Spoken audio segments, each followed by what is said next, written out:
Sigma 1 पाई 1 hybridisation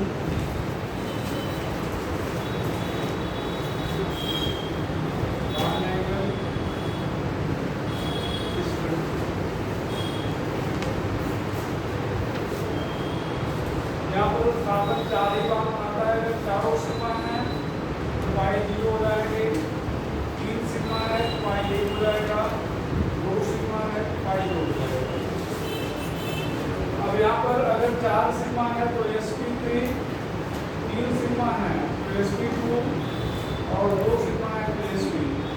बांटने के लिए यहाँ पर बताया गया था 109.28, यहाँ पर 120 डिग्री 180 डिग्री। यहाँ पर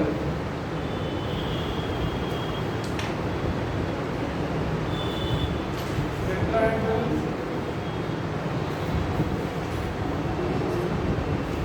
ट्राइगोनल फिगर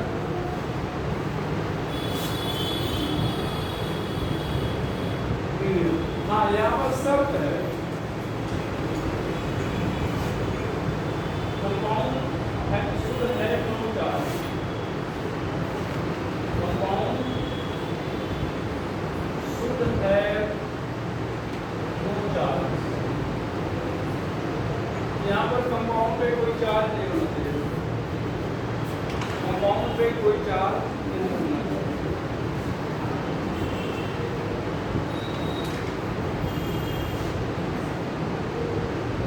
ये सब ध्यान रखिएगा।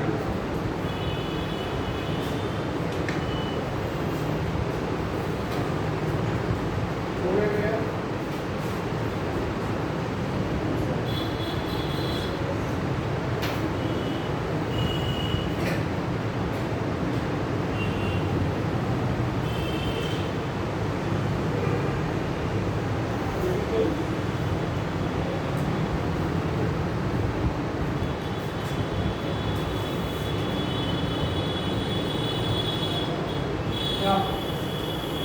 देखा जाए तो यहाँ पर जैसे CH4 है, आपको बताएगा तो जितने H हैं सिग्मा से जुड़ेंगे, कितने सिग्मा हो गए 4, तो इसका मतलब AKSP3 हो गया। CH3 है, CH3 है, इस कार्बन ने कितना सिग्मा बनाया है भाई 3 और 1 से 4, तो क्या हो जाएगा sp3। इस कार्बन ने 4 बनाया है, 3 इधर और 1 इधर, CH2 double bond CH2।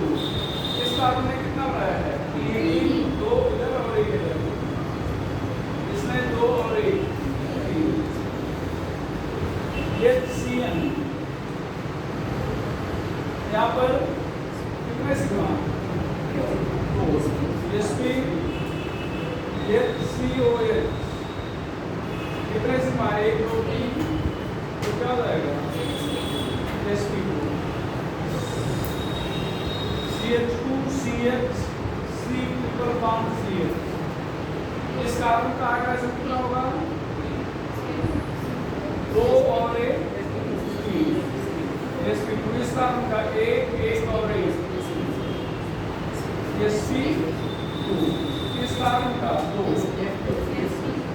sp। इस कार्बन का 2। ये क्वेश्चन एक बार नीट में पूछा गया है और एक बार जेईई में। जब नीट में पूछा गया था तो नंबरिंग करके पूछा था, और जेईई में पूछा था तो आपसे कहा था कि what is the hybridization of second and third carbon respectively in given compound. इस कंपाउंड में सेकंड और थर्ड कार्बन का हाइब्रिडाइजेशन क्या होना चाहिए, क्या होगा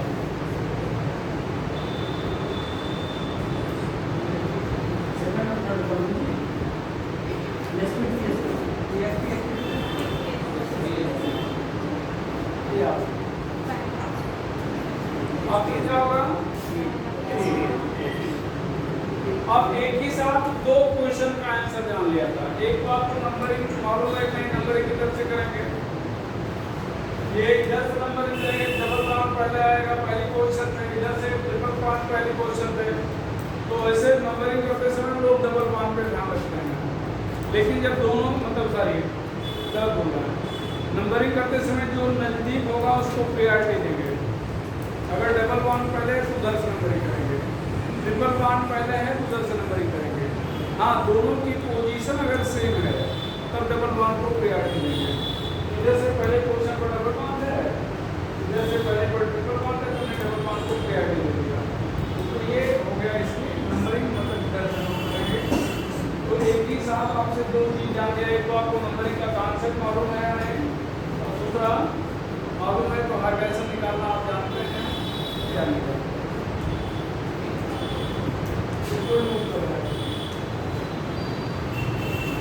अब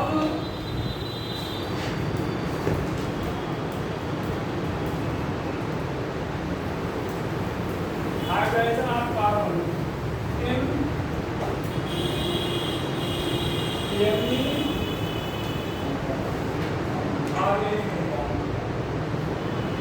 मतलब चार्ज है या नहीं इससे मतलब नहीं है, चार्ज है या नहीं हमें इससे मतलब नहीं है। तो यहाँ पर कल जो फार्मूला बताए थे electron pair equal to bond pair plus lone pair, electron pair equal to bond pair plus lone pair, इसके लिए एक फार्मूला कल बताए थे, लेकिन कल चीजें अलग बताए थे। कल यहाँ पर बॉन्ड पेयर बराबर क्या होता है, नंबर ऑफ अटैच्ड एटम, यहाँ पर bond pair equal to number of sigma bond. अच्छा, एक और चीजें वही है, बस बोलने का तरीका बदल गया है। कल आपसे कहा क्या कहा गया था कि नंबर ऑफ अटैच्ड एटम, और एक एटम एक ही सिग्मा बॉन्ड बनाएगा, एक से अलग बनाएगा नहीं, तो चीजें वही है। और lone pair equal to number of negative charge, कल ये चीज नहीं लिखे थे, ध्यान रखिएगा कि ये ऑर्गेनिक कंपाउंड है। फार्मूला तो कहीं पर लागू करो, ये फार्मूला ऑर्गेनिक इनऑर्गेनिक दो जगह लागू है, लेकिन ये तरीका, ये बॉन्ड पेयर और सिग्मा बॉन्ड बताने का तरीका, लोन पेयर बताने का तरीका ये ऑर्गेनिक के लिए है, इनऑर्गेनिक वाला लगेगा। इनऑर्गेनिक में क्या कहते हैं, बॉन्ड पेयर को नंबर ऑफ अटैच्ड एटम, और लोन पेयर क्या बोलते हैं, unshared electron, right, unshared electron, right, ये इनऑर्गेनिक तरीके से।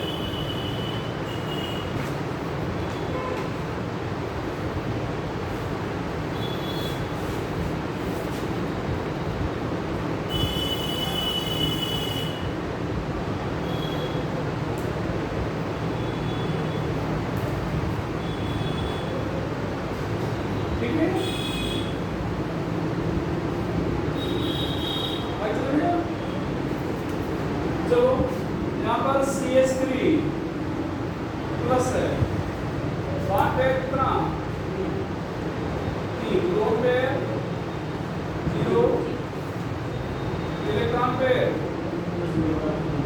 3, हाइड्रोजन क्या हो जाएगा sp2। ये जिस पर प्लस चार्ज होता है उसको कार्बोकैटायन कहते हैं, जिस पर प्लस चार्ज होता है उसको क्या कहते हैं, कार्बोकैटायन। यहाँ पर इस कार्बन में बॉन्ड पेयर कितने हैं, कितने सिग्मा बॉन्ड हैं भाई, 3 और 1 4, lone pair 0, electron pair 4, hydrogen यहाँ पर bond pair 3, lone pair 0, electron pair मेरा 3, हाइड्रोजन sp2। अच्छा,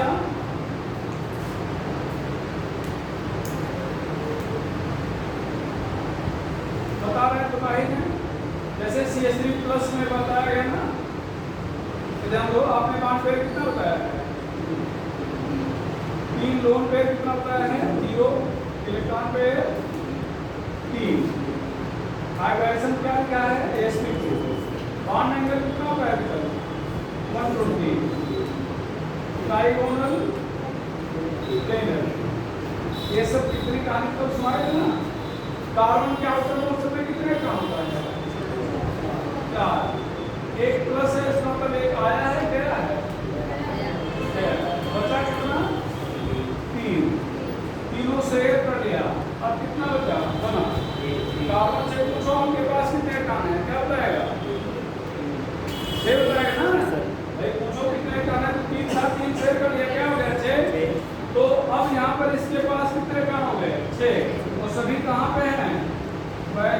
सेल में total valence electron 6, TBE total valence electron, electron की कमी है दिखता है कमी, इलेक्ट्रॉन डिफिशिएंट मिल जाए तो लेना चाहेगा या नहीं? तो इलेक्ट्रॉन पसंद है, इलेक्ट्रॉन पसंद करने वाले को इलेक्ट्रोफाइल कहते हैं। कितना इलेक्ट्रॉन लेना चाहेगा? दो वाले को लुईस एसिड कहेंगे, जो 2 इलेक्ट्रॉन लेगा उसको क्या कहेंगे? Lewis acid electron pair. सारे इलेक्ट्रॉन पेयर्ड हैं, कोई अनपेयर्ड पेयर? सारे पेयर्ड हैं, सारे पेयर्ड वाले को डायमैग्नेटिक कहेंगे।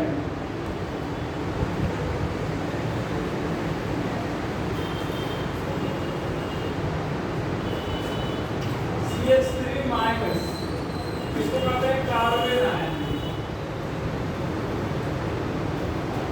अच्छा एक और चीज, ये मेथिल कार्बोकेटायन है और ये एथिल कार्बोकेटायन है, 2 कार्बन ना। अगर आपसे कहा एथिल कार्बोकेटायन में कार्बन का हाइड्रोजन क्या है? एथिल कार्बोकेटायन में कार्बन का हाइड्रोजन क्या है? तो आपका आंसर होगा जिस पर चार्ज है वो वाला।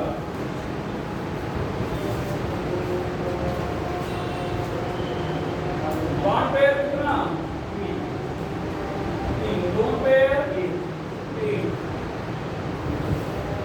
Electron pair 4, hydrogen sp3।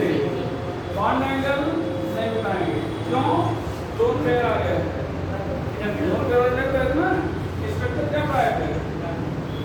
Spectrum का क्या कहते हैं? 3 बॉन्ड पेयर और 1 लोन पेयर में क्या होता है? डिफरेंट होता है ना। अब कार्बन के पास एक इलेक्ट्रॉन आ गया है, पहले 4 थे, कितने हो गए? 5 आने के कारण ये माइनस हो गया है, ये 3 शेयर कर लिए। अभी ध्यान दो, आपको दिख भी रहा है ये 3 पेयर बॉन्ड बनाए, इसलिए इसको बॉन्ड पेयर करें, और एक पेयर ऐसा है जो बॉन्ड नहीं बनाया है, इसलिए इसको लोन पेयर करें। तो ये हो गया। अच्छा, टोटल वैलेंस इलेक्ट्रॉन यहाँ पर कितना होगा? 8 होगा। 2, 4, 6, 8 इलेक्ट्रॉन रिच है या डिफिशिएंट? रिच। लोन पेयर कोई रखना नहीं चाहता, जिसके पास लोन पेयर है डोनेट कर देना चाहता है, तो लोन पेयर डोनेट करने वाले को लुईस बेस कहेंगे। अगर अटैक करना पड़े तो कहाँ पर अटैक करेगा? पॉजिटिव चार्ज सेंटर, मतलब पॉजिटिव चार्ज ना मिलेगा, मतलब न्यूक्लियस पे मिलता है पॉजिटिव चार्ज, इसको कहेंगे न्यूक्लियोफाइल। डायमैग्नेटिक क्या पढ़ा है? सभी पेड़ हैं तो डायमैग्नेटिक। अच्छा ध्यान रखना, ये अमोनिया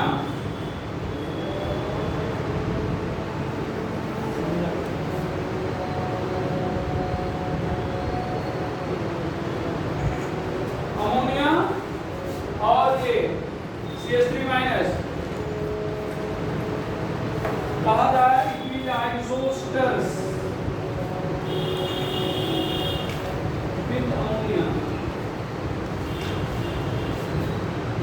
आर आइसोस्ट्रक्चरल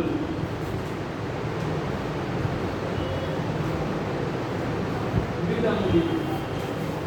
अमोनिया का आइसोस्टर्स है या आइसोस्ट्रक्चरल है?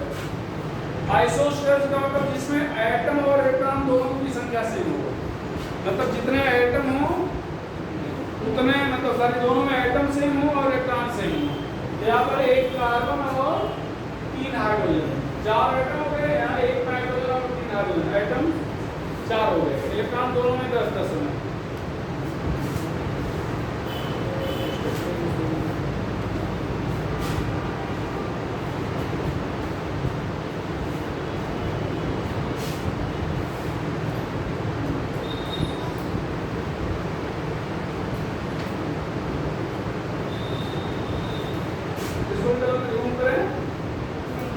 ये लास्ट वाले दोनों लाइन ज्यादा इंपॉर्टेंट है, इनको जरूर ध्यान रखिएगा भैया।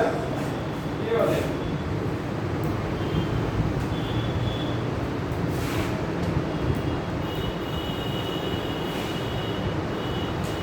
आइसोस्टर्स का मतलब होता है, हालांकि काफी सूत्र दिखाए हैं atoms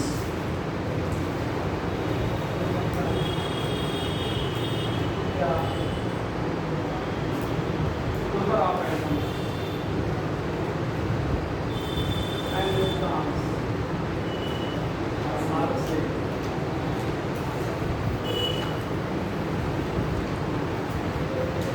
किसी भी स्पेसिस में एटम्स और इलेक्ट्रॉन की संख्या दोनों की सेम हो तो उसका क्या है लिखा गया है इलेक्ट्रॉन की संख्या।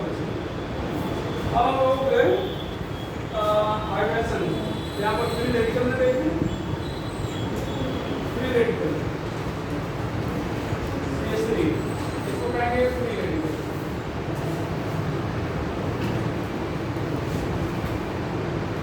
फ्री रेडिकल है भैया bond pair bond pair zero electron pair तीन हाइड्रोजन बॉन्ड एंगल 120 डिग्री। यहाँ पर लोन पेयर तीनों को वहाँ पर बॉन्ड एंगल होता है 120 डिग्री। स्ट्रक्चर क्या होगा trigonal plane. Total valence electron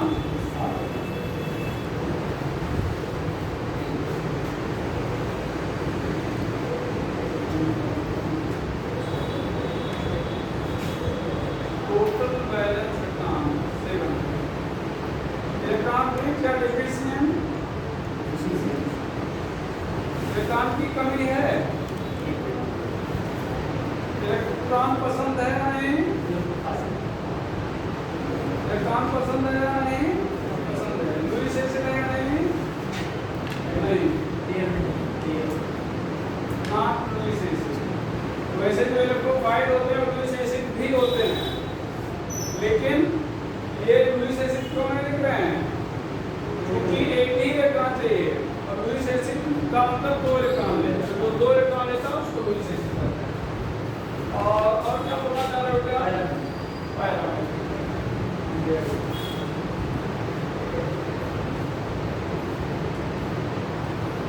चलो पढ़ा दे application of hydrogen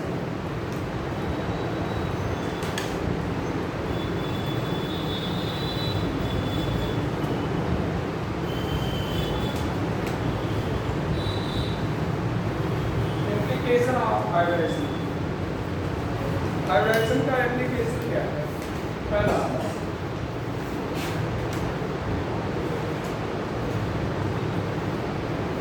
prediction of bond angle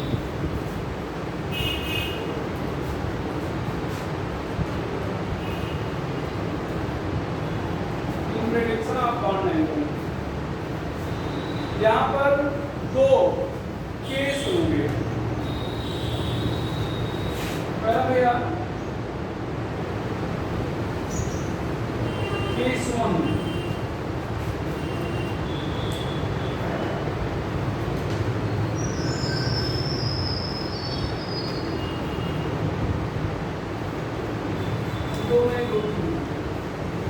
when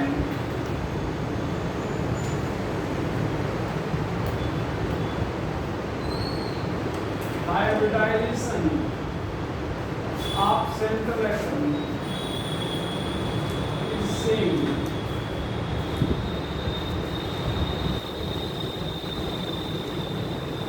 but it does not have lone pair.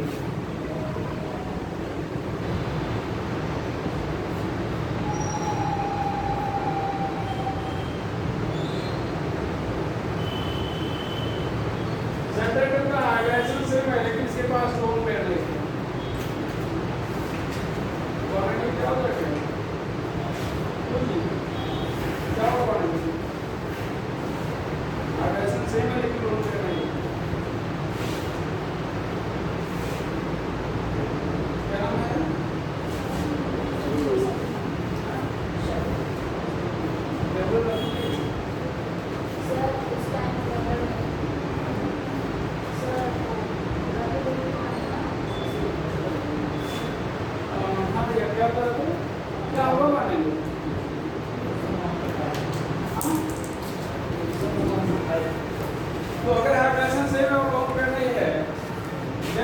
angle is same.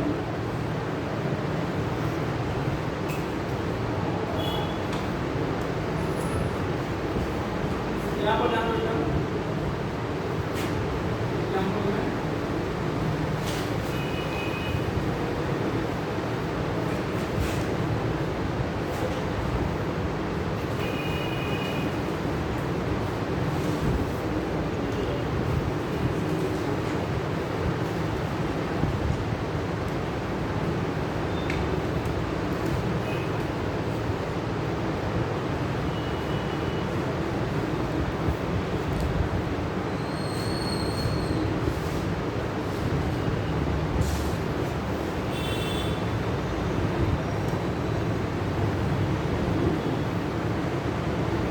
यहाँ पर सबका हाइब्रिडाइजेशन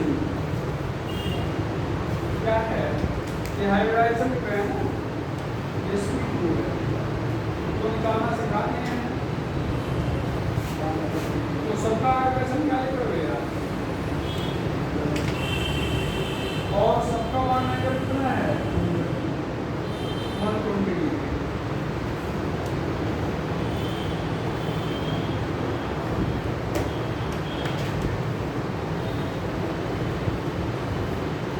मतलब सबका सेम है।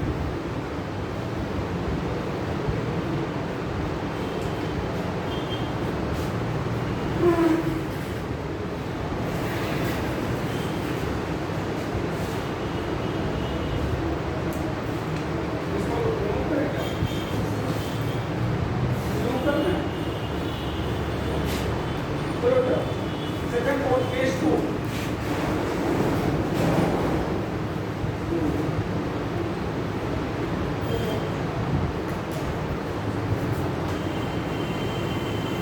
if hydrogen is same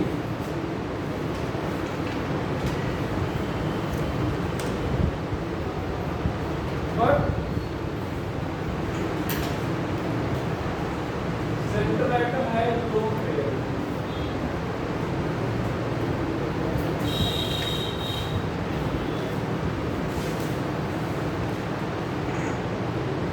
central atom है lone pair तो यहाँ पर ध्यान रखना one angle is inversely proportional to lone pair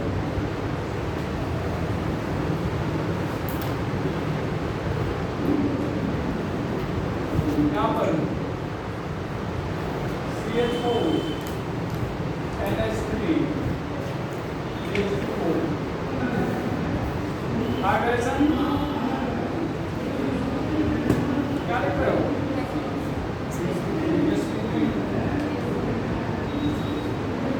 सबका कैसे चल रहा है? Lone pair 0 8 bond angle 109.28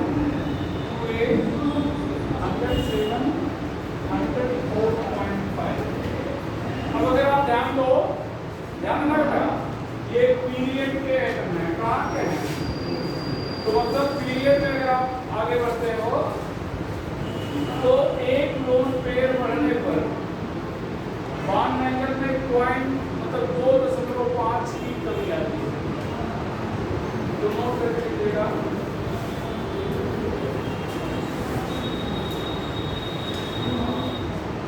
central item related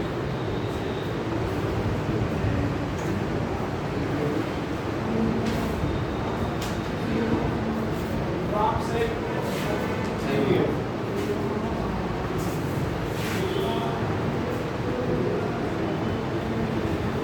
then for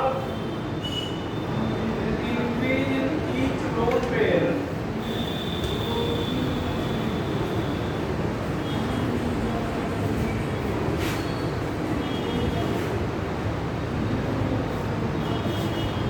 Europa communicates in bar each lone pair bond angle increases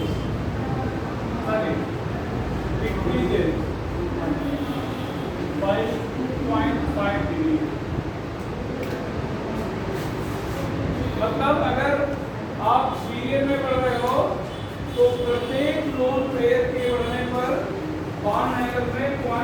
दो अनुपात की क्या आएगी, कमी आएगी। ये पीरियड में बता रहा है, कुछ नहीं बता रहा है, ठीक है। Case 3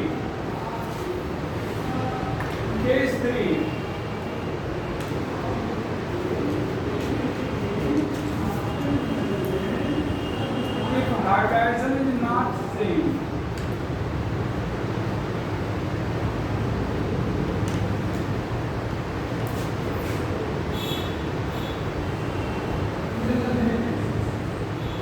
then bond angle directly proportional to percentage yes character. Bond angle is directly proportional to percentage yes character. ध्यान दीजिए भैया, आपने लिखा नहीं था, कल एक चार्ट बनाए थे, आप चार्ट को ऊपर से नीचे देख रहे हो, हम बोल दे रहे हैं कि आप लिखाए थे एसपी लिखाए थे, बॉन्ड एंगल 180, sp2 120, sp3 109, ऐसे ऐसे लिखाया गया था। अब ध्यान देना, इधर एक बेटा sp3 sp2 sp, यहाँ पर 25% एस है, 33.3% एस है, 50% एस है।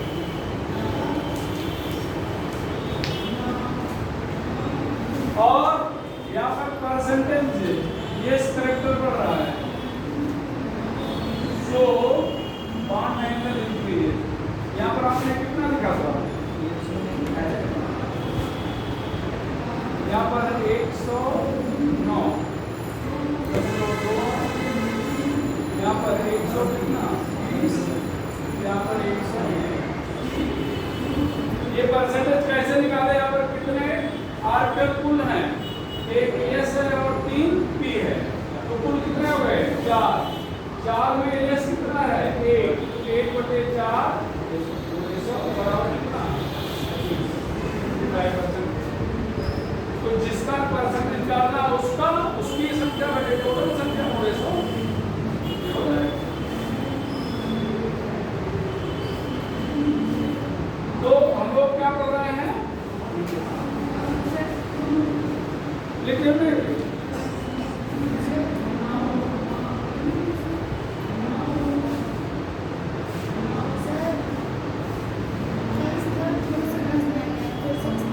क्या क्या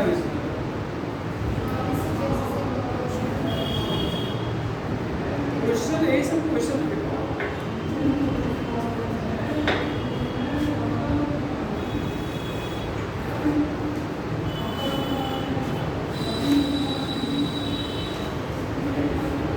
लिखे हो। ये आप ये समझ लो, इधर रह लो, ये जितने एग्जाम्पल हैं सभी क्वेश्चन हैं, समझ ना। अभी चलो इसको क्वेश्चन बना करा दे रहे हैं, इसको रिमूव करें।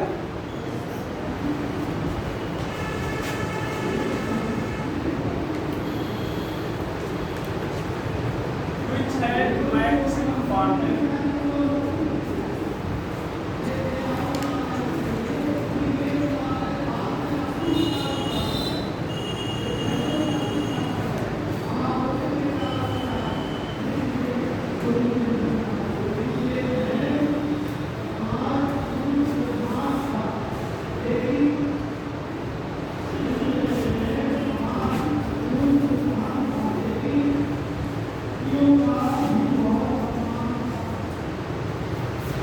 Which had maximum bond length?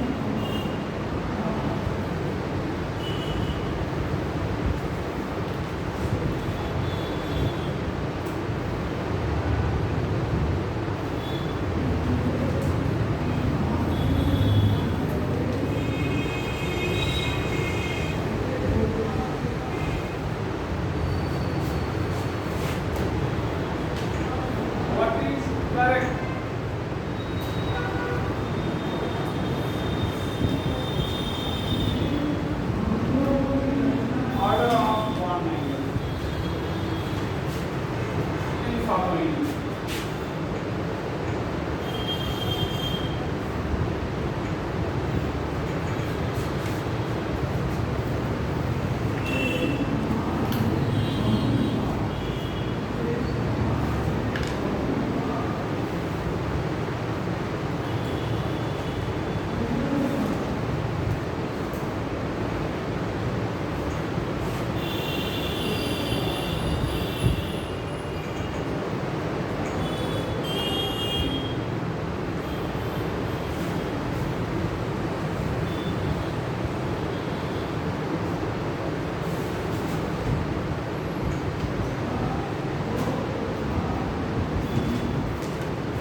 आपको दूसरा जरूर आ जाए, कोई समझ रहा देते हैं ऐसे लिखे आप देखो ना, बटन कैसे लिखना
यस यस नहीं है।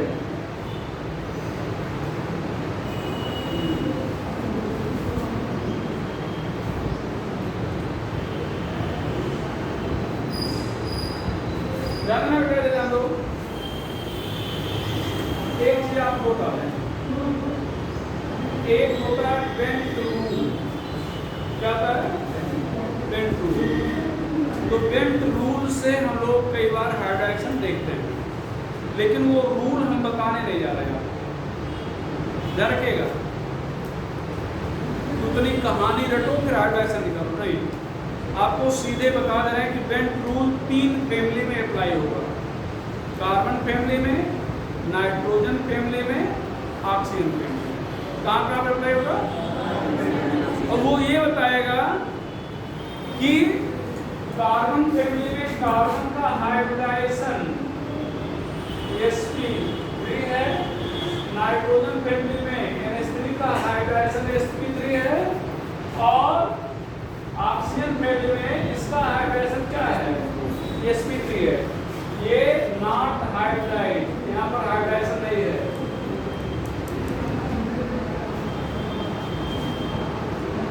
यहाँ पर नो हाइब्रिडाइजेशन।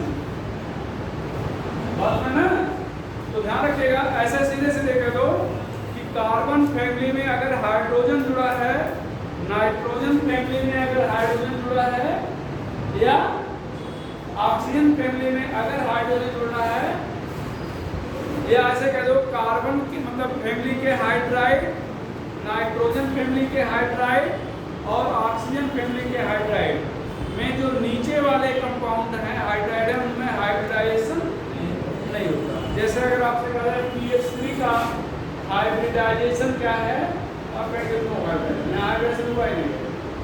यहाँ पर हाइब्रिडाइजेशन क्या है? हाइब्रिडाइजेशन नहीं है। यहाँ पर हाइब्रिडाइजेशन क्या है? हाइब्रिडाइजेशन नहीं है। ठीक है, तो यहाँ पर कार्बन फैमिली ले लिया जाए, यहाँ पर क्या होगा? SiH4 और क्या है? S1H2। No hybridization. और ध्यान देना, ध्यान दीजिएगा, यहाँ पर बॉन्ड एंगल आप कितना बता रहे हो?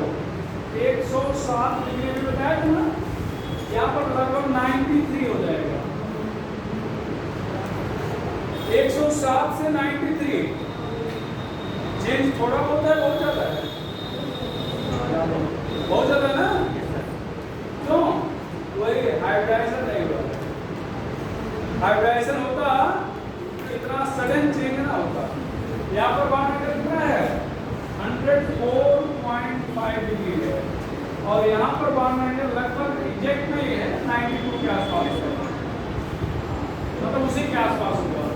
देख लो, यहाँ 93 यहाँ क्या है? 92। अब इसी में 0.55 और घटाते जाओ।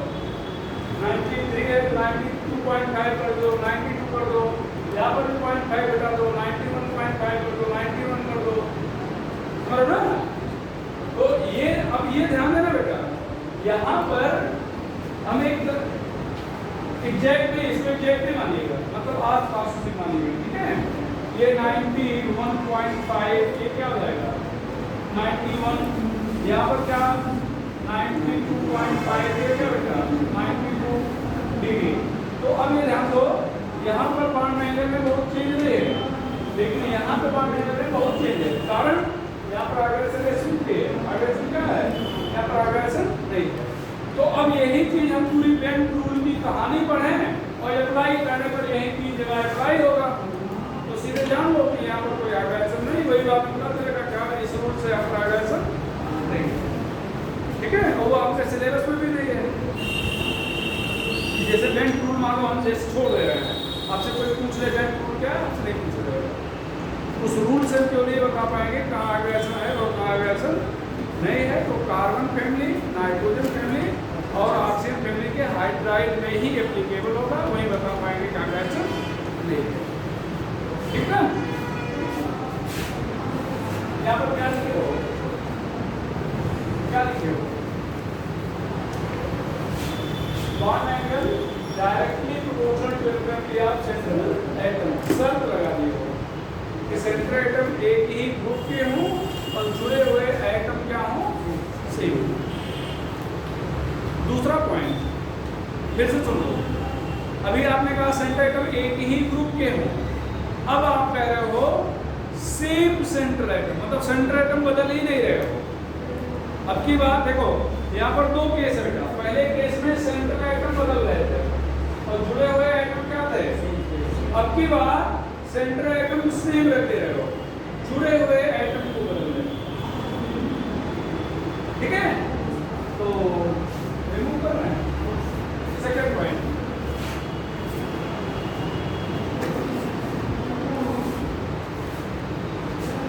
Central atom is same.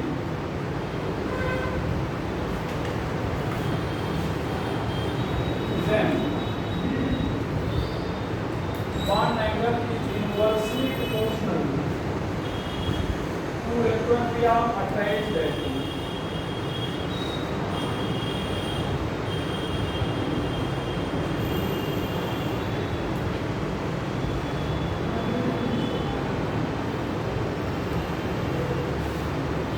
Electron of attached atom.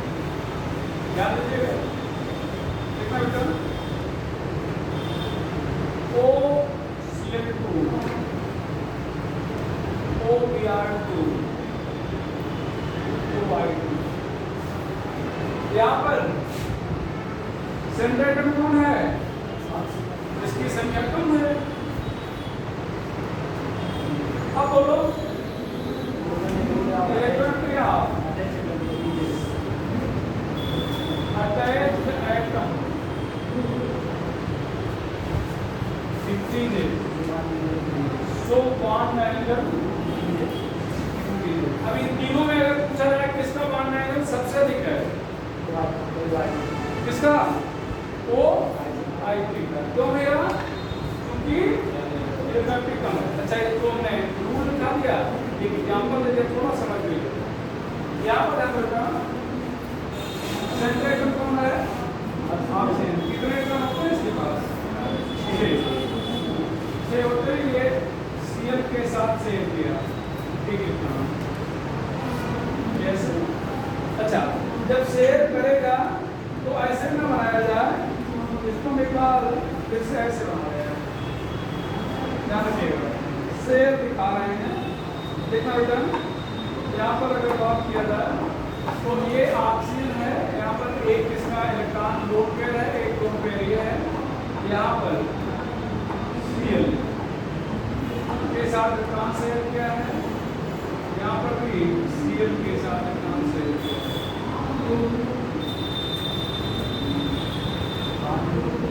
अब ये दो लोन पेयर हो गए।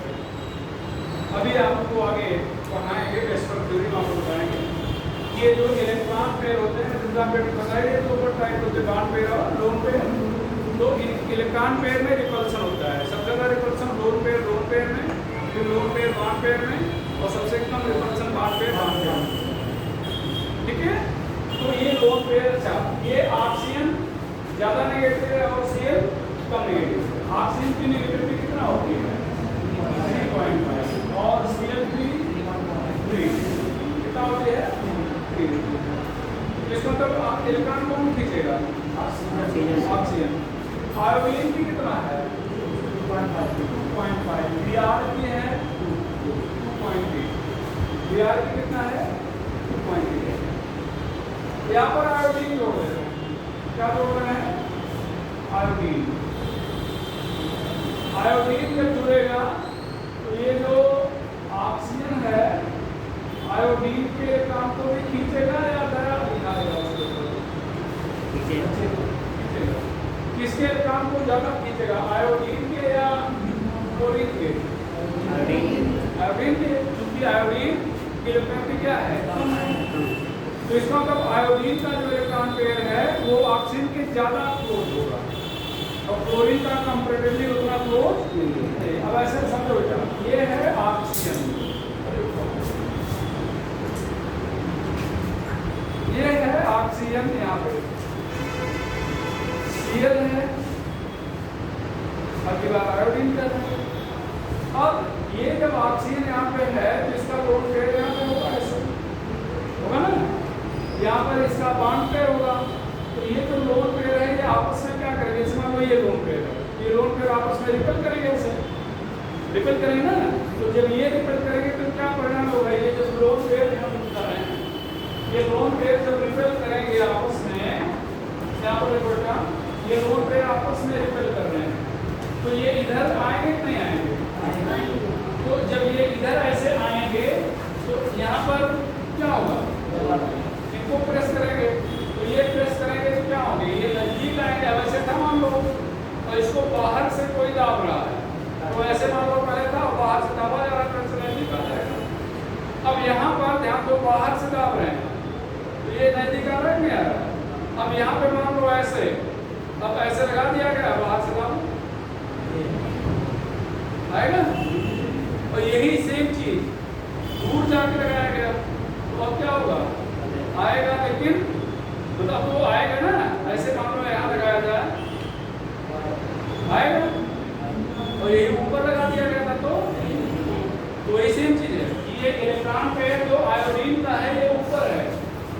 क्यों ऊपर है, क्योंकि काफी नजदीक तक खींच लिया है, और उसके कंपेरिजन में ये Cl का इलेक्ट्रॉन पेयर क्या है, नीचे है। वही जो भी आपसे कहे कि ऐसे इसको प्रेस करना है, ऐसे प्रेस करना है। अब अगर यहीं पे लगा दो तो ये नहीं आएगा, थोड़ा दूर जाके लगाए तो वहां तक तो आएगा। तो वही Cl वाला जो इलेक्ट्रॉन पेयर है वो दूर है, तो इसका मतलब वहां पर ये अगर बाहर से प्रेस किया तो ज्यादा नजदीक आ जाएगा, बॉन्ड एंगल में कमी हो जाएगी। और आयोडीन वाला यहाँ पर काफी नजदीक है, तो बाहर से लोन पेयर दाब रहा है, अंदर से बॉन्ड पेयर रिपेल कर रहा है, तो उतने नजदीक नहीं आता है। बात क्लियर हो रही है? इसको रिमूव करें, रिमूव करें। चलो एक बार नीट का क्वेश्चन है,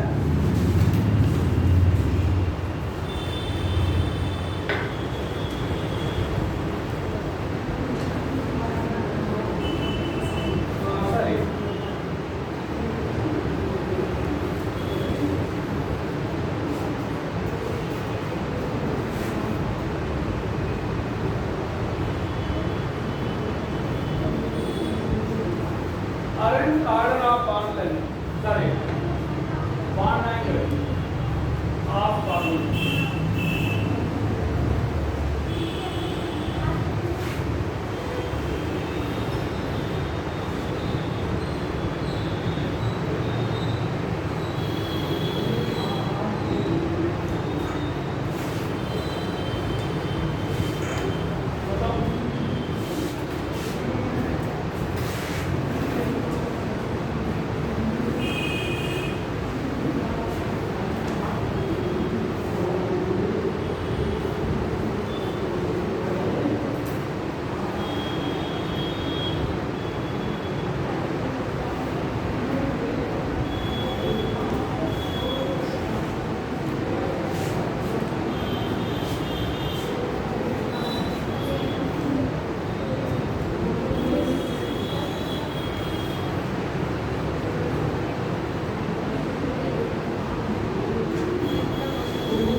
यहाँ पर भी हाइड्रोजन रेस्पिक होगा,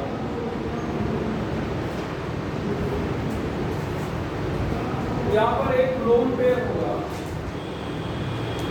यहाँ पर लोन पेयर भी होगा। लोन पेयर क्या होगा, हाइड्रोजन की कम हो गए,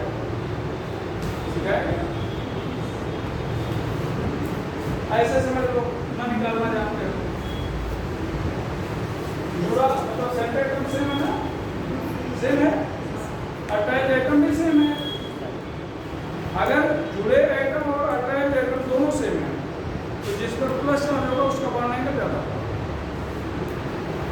जिस पर माइनस चार्ज होगा उसका बॉन्ड एंगल क्या होगा, ठीक है।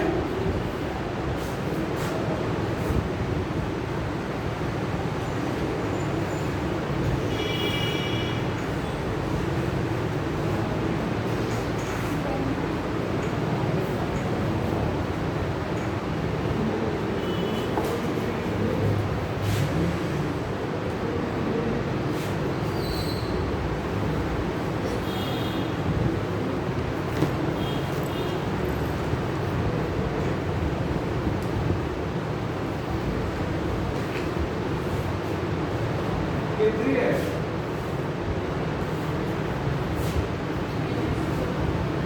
हाँ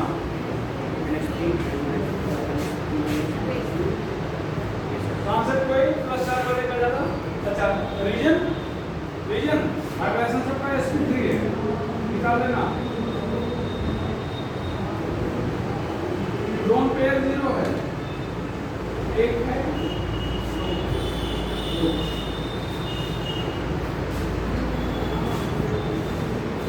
तो ये हो गया बॉन्ड एंगल। बॉन्ड एंगल काफी इंपॉर्टेंट टॉपिक है, पढ़ा दिया गया। कोई डाउट अगर किसी को बताओ। बॉन्ड यहाँ हाइड्रोजन कैसे sp3 है, नाइट्रोजन क्या होता है, यहाँ पर बॉन्ड पेयर कितने हो गए, बॉन्ड पेयर कितने हैं, 2। नाइट्रोजन के पास कितने कम होते हैं, 5, माइनस है 2, 6, एक आ गया ना। 5 में से हाइड्रोजन ने कितना लिया, एक हाइड्रोजन को 1 चाहिए, 2 को 2, बचा कितना, 4 इलेक्ट्रॉन बचा जो बॉन्ड नहीं बनाया। तो कितना पेयर बचा है, 4/2, 2 पेयर, 2 पेयर हो गया। ऐसे निकाल लो सबको, ठीक है यार। तो 2 पेयर हो गया। चलो अब ये हो गया। अब अगला टॉपिक हम लोग पढ़ेंगे bond energy.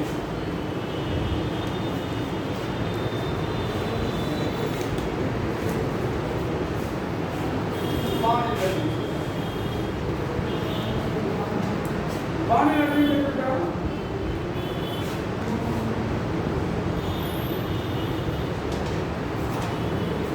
Average amount of energy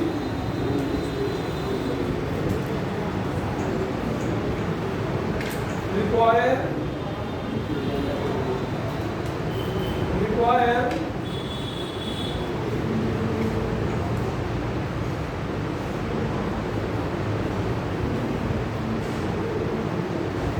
to break the bond present in one mode of bond.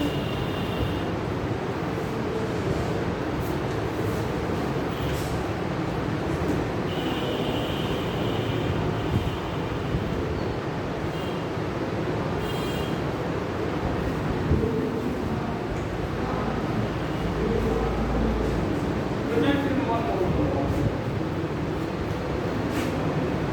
Each bond is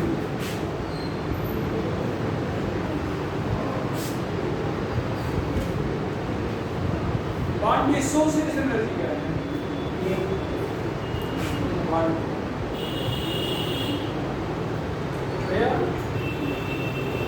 while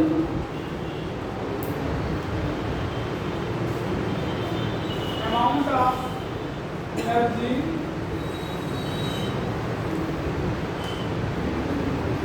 required to break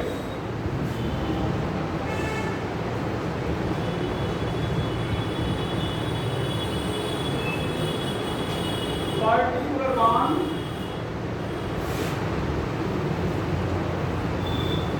is known as bond dissociation energy.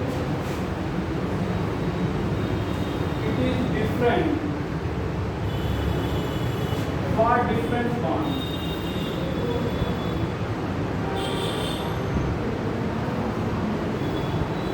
It is different for different bonds. तो ये different bond के लिए क्या होगा, different होगा। क्यों, ये reason पूछा था है, क्यों? तो आपका आंसर होगा क्योंकि एक बॉन्ड के टूटने पर जो सेंट्रल एटम है उसका इलेक्ट्रॉन क्लाउड चेंज हो जाएगा। As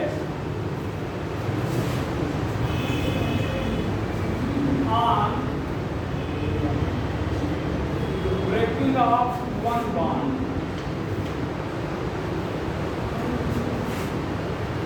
electron density of central atom is changed. Electron density of central atom is changed. तो central atom की electron density change हो जाएगी।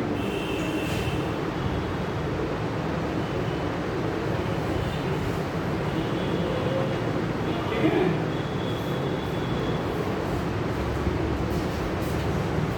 देखो कैसे क्या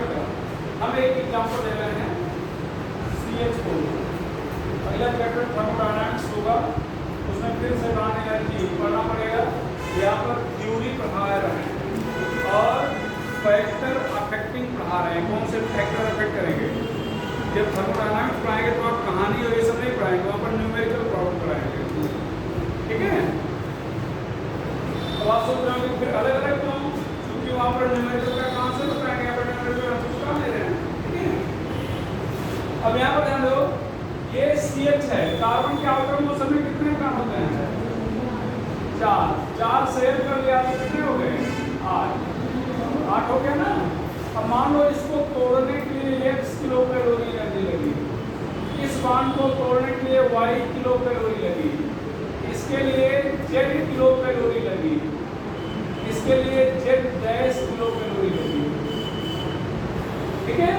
तो अब यहाँ पर अगर आपसे कहा जाए बॉन्ड एनर्जी आप देखें तो आप कहेंगे X plus Y plus Z dash divide by 4,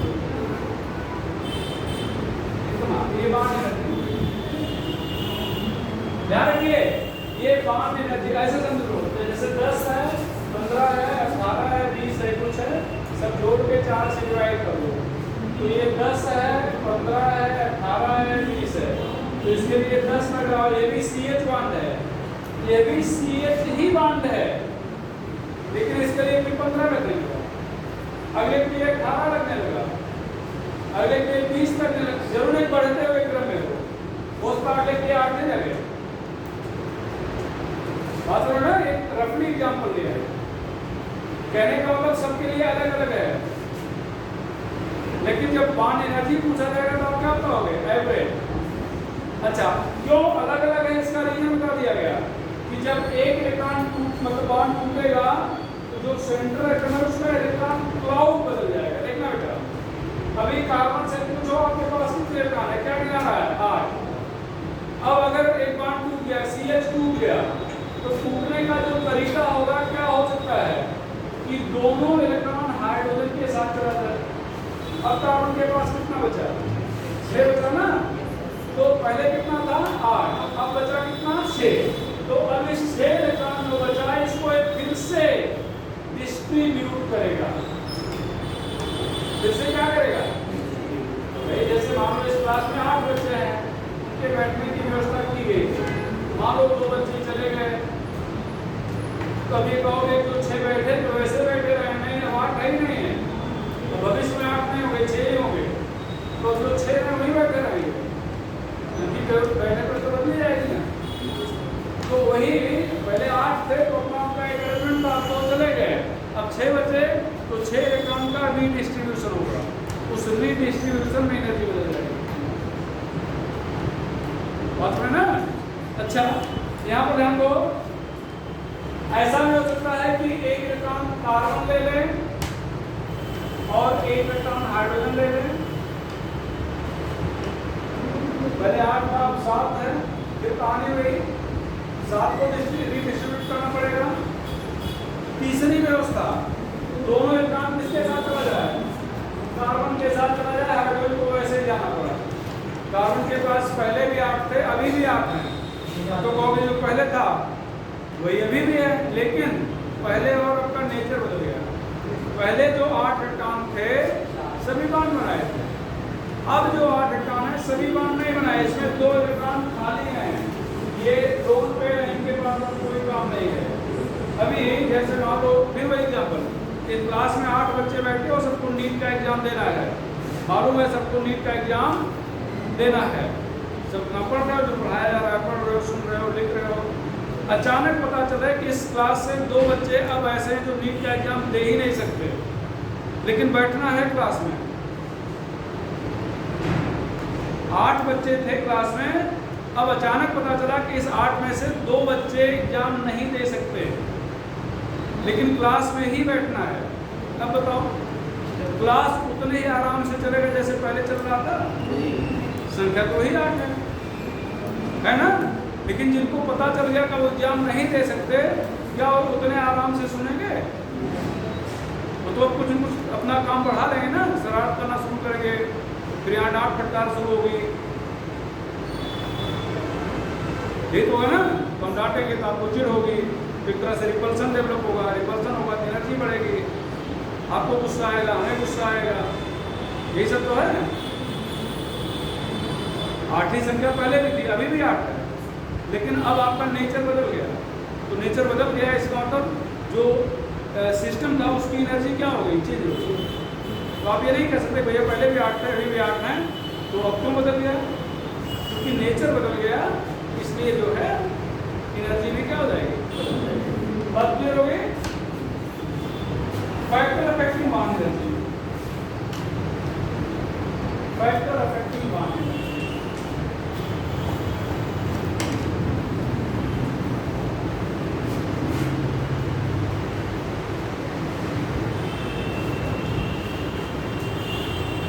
पहला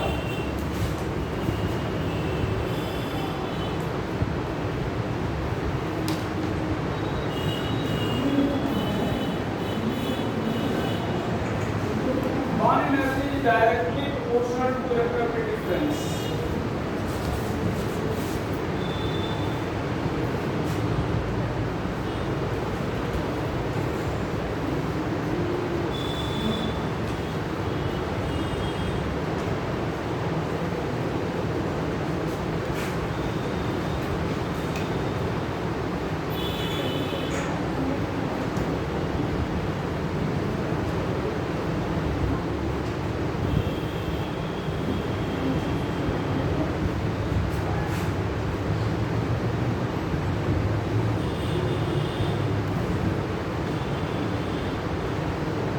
One energy is directly proportional to electrostatic difference. Electrostatic difference जितना ज़्यादा होगा वन एनर्जी उतना क्या होगी, ज़्यादा होगा। क्यों ज़्यादा होगा? क्योंकि इलेक्ट्रोस्टैटिक डिफरेंस ज़्यादा होने पर आयनिक कैरेक्टर बढ़ जाएगा ना, तो आयनिक बांड की वन एनर्जी क्या होती है, ज़्यादा होती है। ऊपर करें इसको भैया। Second point,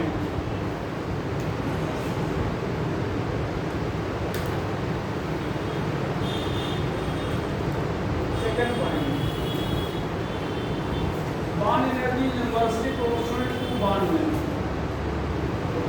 bond length BL मतलब bond length, आप पूरा लिख देगा बाद में छोटे पर BL क्या है, directly proportional to, inversely proportional to bond length. bond length का मतलब internuclear distance। एग्जांपल एक रहेगा, एग्जांपल कैसे रिपीट मार सकते हो, अगर बॉन्ड बड़ा हो जाएगा तो तोड़ना आसान हो जाएगा, कठिन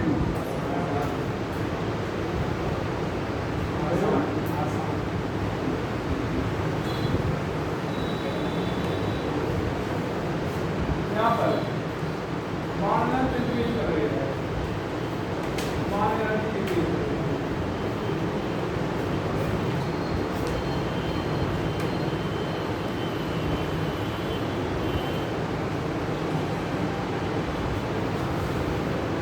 ये कोई एग्जाम्पल है,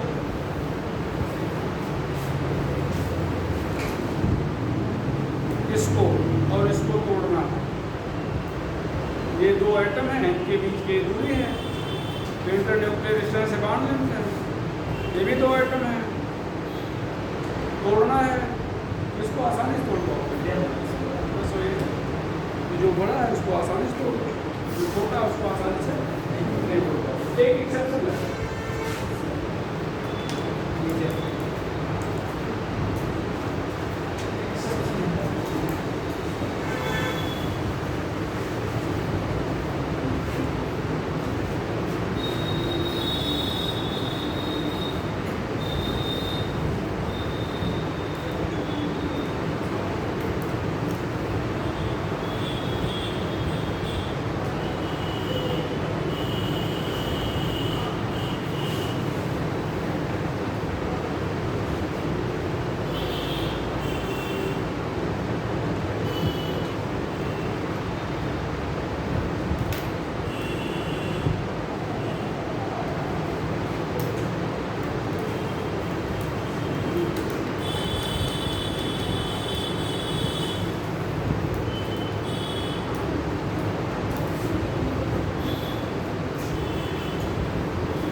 रीजन पूछा है क्यों?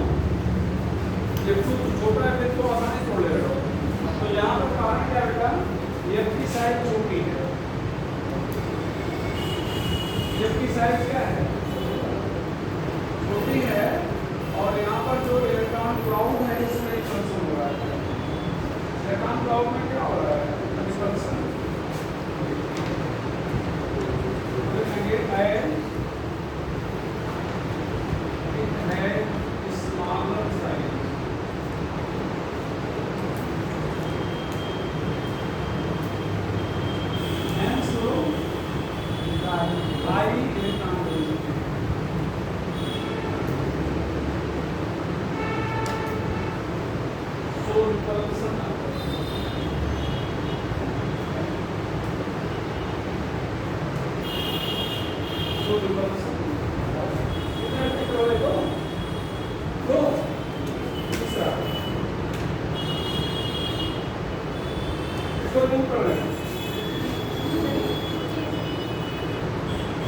तो अगर आपसे कारण पूछ ले, बस केवल आंसर होगा, मतलब ये बस एक ऑर्डर का भी इतने कम नहीं चलेगा, कारण पूछ ले कम क्यों, ज्यादा होनी चाहिए। बताएंगे किसकी साइज ज्यादा है, जिससे कॉन्डेंसेशन क्या है, साइज कम है, जिससे कॉन्डेंसेशन ज्यादा है, और शुक्र क्लाउड में क्या हो रहा है, रिपल्सन हो रहा है, रिमूव कर देगा। चलो थर्ड है बॉन्ड ऑर्डर। बॉन्ड ऑर्डर का मतलब होता है number of bond in between two atom, दो एटम के बीच में कितने बॉन्ड होते हैं। तो यहाँ पर खुद देखो,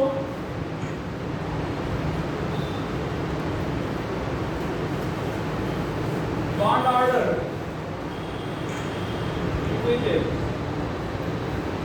बॉन्ड एनर्जी एक चीज और ध्यान रखिएगा, यहाँ पर बॉन्ड ऑर्डर का है ना, जुड़े हुए एटम कांस्टेंट होने चाहिए। ऐसा नहीं एक बार कार्बन कार्बन कर दिया, अगले बार कार्बन नाइट्रोजन कर दिया, अगले बार कार्बन ऑक्सीजन कर दिया।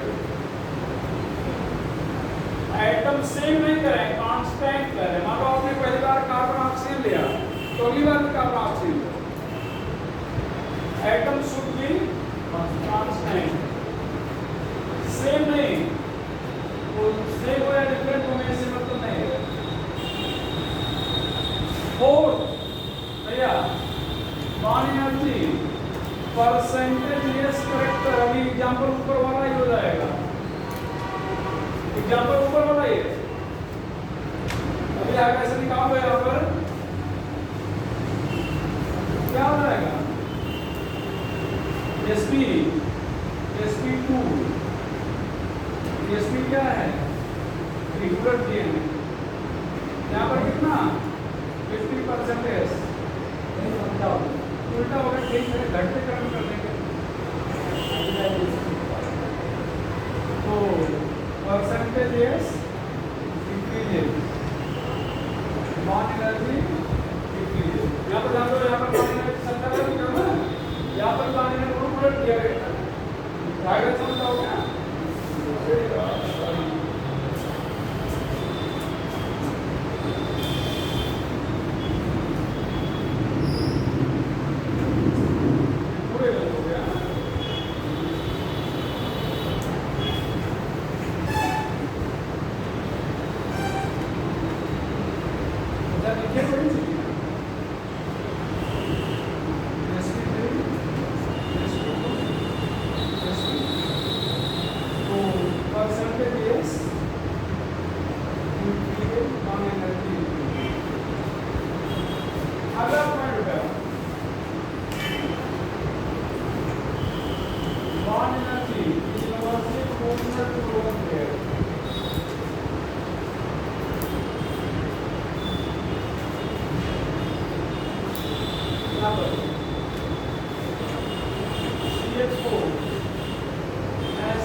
दो टेबल का है, बॉन्ड एनर्जी क्या होगी, घटेगी।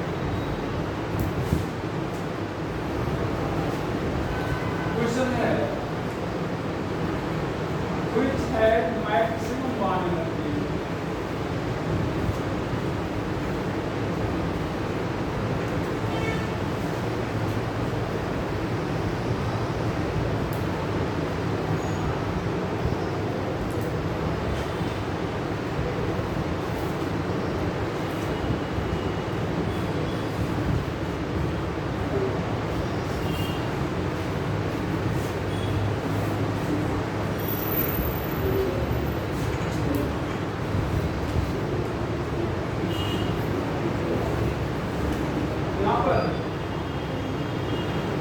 4 ओवर पेयर होगा।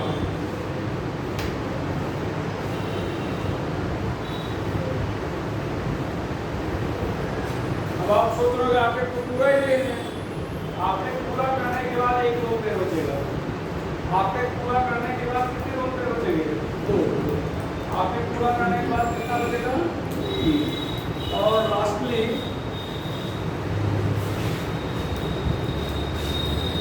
इसको ऊपर कर दें क्या?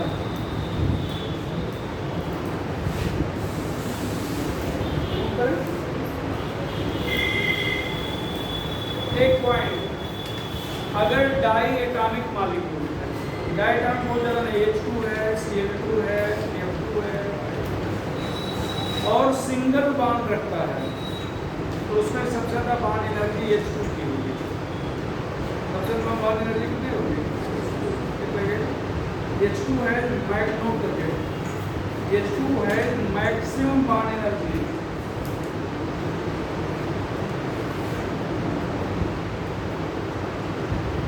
In between diatomic molecule, या among, in between among diatomic molecule.